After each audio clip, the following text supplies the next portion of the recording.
Hello, darlings. This is Rebecca Freedom for episode number 66 of Heard Not Seen. Today's title is It is Safe for Me to Be Powerful.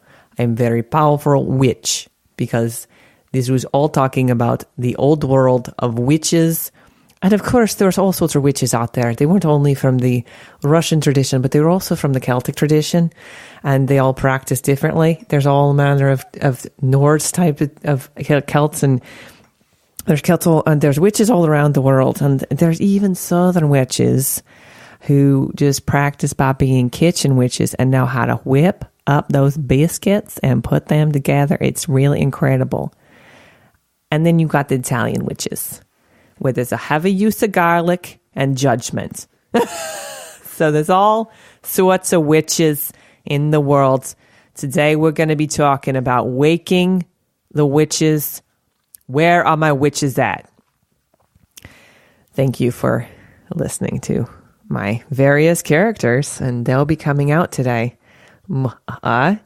So, short story. Met this guy at a meetup named Paul, who was a healer and facilitated a session for me. Post meetup, we got back together, and in the session, in a line of questioning, he asked me, well, why do you think this keeps happening with men, that you feel left, taken advantage of, whatever else? And something in my guttural framework of who I be rose up and said, it's because I am a witch. Now let that word hang in your mind and watch how it resonates through your body. If you close off, if you get chills, if you get excited, I am a witch. It's powerful. And since that facilitation, since that remembering of my nature, I've done some exploring, because I'm beyond being a witch, I'm also a geek.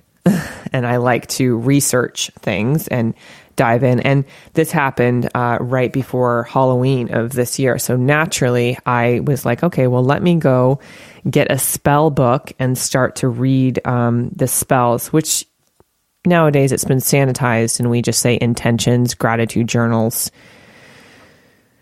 lighting candles, incense. That's all spell casting.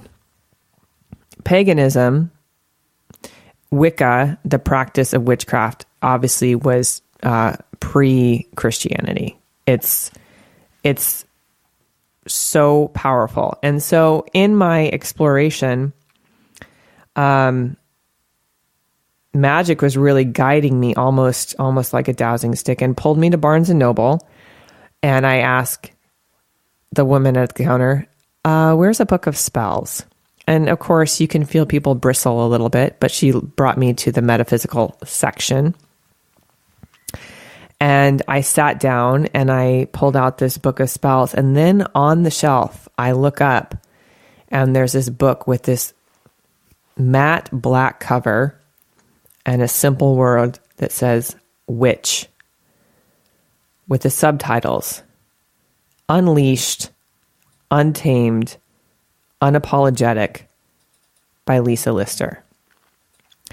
So I gleefully buy the 1001 Book of Spells and this book, not knowing what I was really opening to.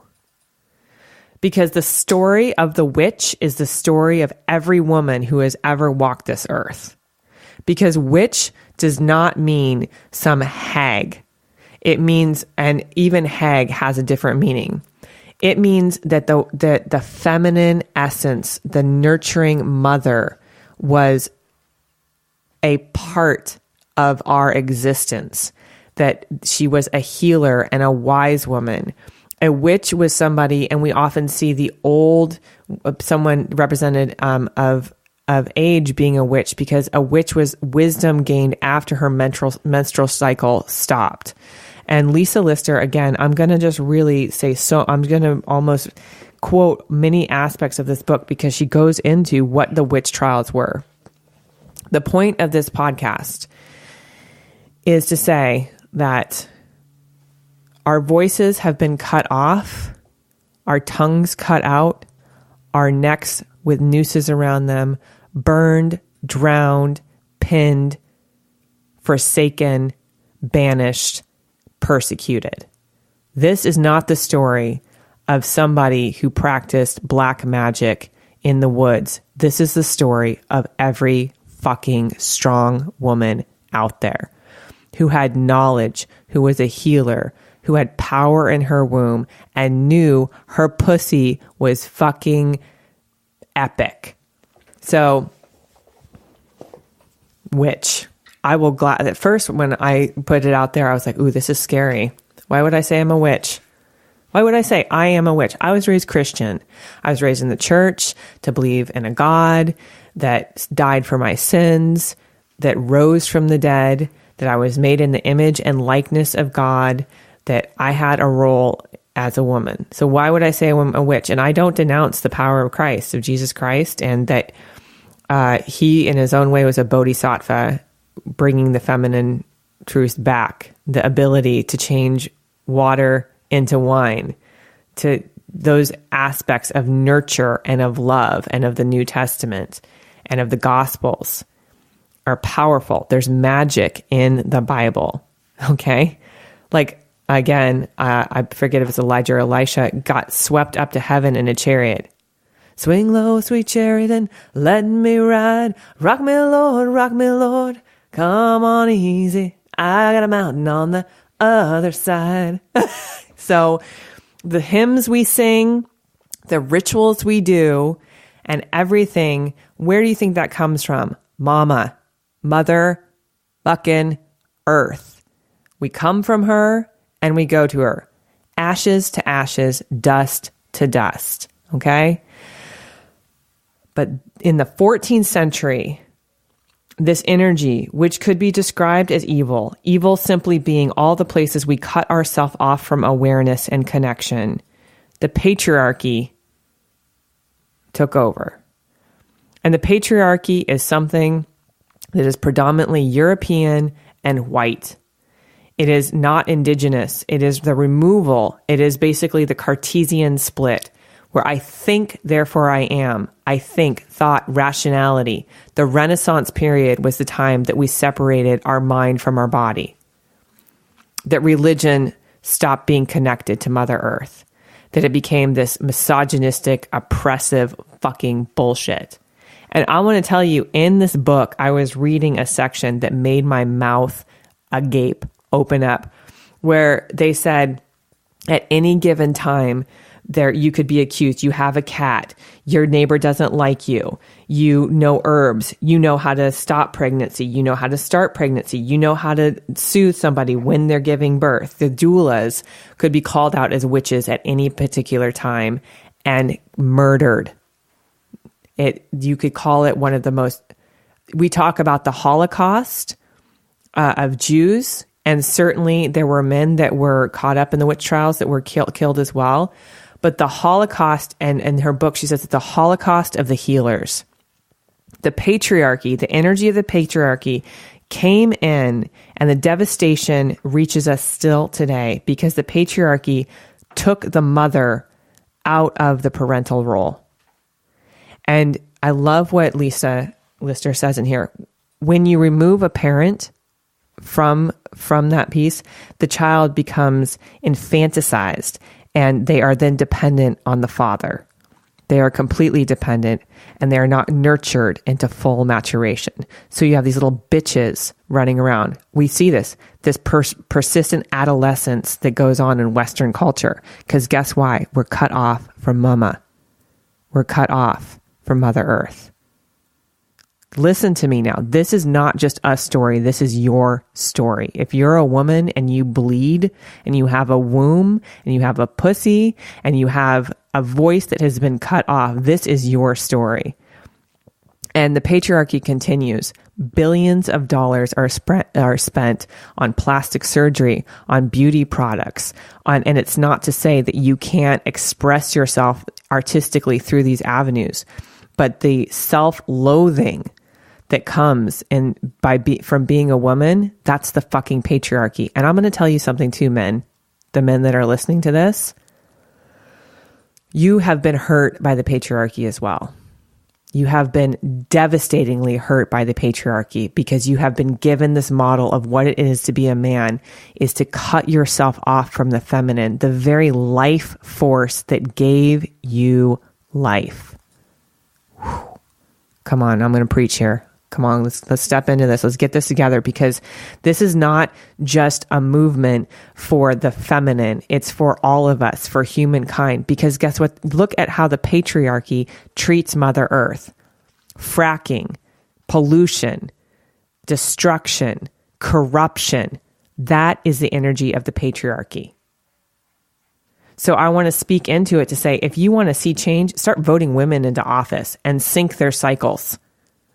And watch policies begin to change. Watch us begin to stop with these pagan traditions, these bullshit traditions that we put on the calendar and we zombie-like repeat every year. Oh, it's Black Friday. I should get online. I should go buy shit. Why? So you can rape Mother Earth more? You know? So you can have a little more piece of the patriarchal pie and perpetuate this? Or maybe invest 1% more into your relationships with the feminine. Realize that she gives you energy, that she is life. In her book, Lisa talks about it's safe to be powerful. And she said that there's an initiation. She said, this is such a beautiful quote. You don't become a witch. You just remember you are one. You remember a witch is a sovereign woman. A witch is somebody who is self-sourced. A witch is a powerful healer. She just knows. She does not need to be initiated by a high priestess or by the form. She has that energy inside, and it's a remembering. The patriarchy would also have you spend years of your life in self-improvement, self-development. Do these drugs, do these workshops, learn these different systems. Great. Is that still intellectual? Yes. Is it tapping into the knowing? Possibly. It can be a avenue to that. So here's what I want to say. I'm going to read from her book. Chapter 90, or actually page 90 of her book talks about if you're going to receive the energy of being a witch and claim it, and her hashtag is Wake the Witches, if you're going to claim the power that is, if you think about it, if you really think about it, there's a meme out there that says, we're the granddaughters of the witches you couldn't burn. Lisa reframes it and she says, you know what? We're the witches you did burn and we're back. We're back, motherfuckers. I'm fucking back. I am back and powerful. And I'm here to say, like, I see how patriarchy has hurt the men in my life that were soft and feminine and had this part of them that they were so afraid to express. And therefore it becomes, the wound becomes this projection onto me. Oh, I'm afraid of the feminine. No, you're afraid of the patriarchy. You're afraid of the oppression, the suppression, the rejection that has come time and time again, that has held you in this cage. Wake the witches. And here she goes. She said, all right, if you want to do it, face the fire. Root tending can create fire, anger, fierce and righteous anger. It can feel like a dirty, old, muddy wrestling with Kali Ma. But below are some of the steps I use when I'm facing the fire. Some of these are inspired by my gorgeous friend, Kimberly Jones, who writes extensively about women's health and the witch wound. It's really good stuff. So how do you face the fire? You remember. You remember that you know deep in your cells. I don't want to tell you how to remember, but below are some of the steps I used and still use when I'm facing the fire. Number 1, acknowledge the witch wound. It exists, it's a real thing, and its impact will come in many forms than just the ones I referred to in this book. Some may be universal, but others you'll have directly experienced in the feminine body that you're called in. Call them up and declare that they have been seen. Welcome to the Me Too movement. You cannot sexually harass me. You cannot treat me like this. You cannot get away with this. I will not sequester my voice any longer. I'm going to speak out. The patriarchy, you're going down, okay? The witch is rising. Number 2, notice how that wound is affecting your life right now. Is there a truth you're not sharing? A step you're not taking because you're too fear-filled? Is there something you love to do in your life, but you're afraid of how others will react? Are you hiding intuitive hints, gifts, and abilities? If so, why? Tap in. Tap into mama. And I have been terrified. Well, I'll offend the Christians in my life. I'll offend the men in my life. I'll just fucking offend people because I'm a witch and I'll be banished. And oh no, I'm understood. Face the fire. Step 3, take a few deep down into the womb breaths. Then take a moment to notice where you feel these fears in your body. Just feel and notice them as physical sensations in your body. 4, lay your hands over this place and send it some big love. Breathe into the place inside of you. Breathe into any sensations. Breathe through any emotions that surface. Don't seek to fix, judge, or analyze anything. Just breathe into it. Repeat the mantra, I am safe. It is safe for me to be in my body. I am safe. It is safe for me to be in my body. Ask for courage. Ask for faith. Ask for trust. Ask for your sisters, other she-led women who are rising and waking the witch in them to support you and hold you. That was 5 and 6. Number 7, remember that we're never alone in this. We might feel lonely at different points, but being alone is a choice. We can choose no longer to feel alone. We can believe that we've never been alone. Think of all those women who came before us. You've created the conditions for us now. Think of how many books were burned and how many voices were squelched. And let that be your fuel when you ask for the courage to speak out. Tell your truth and express your reality.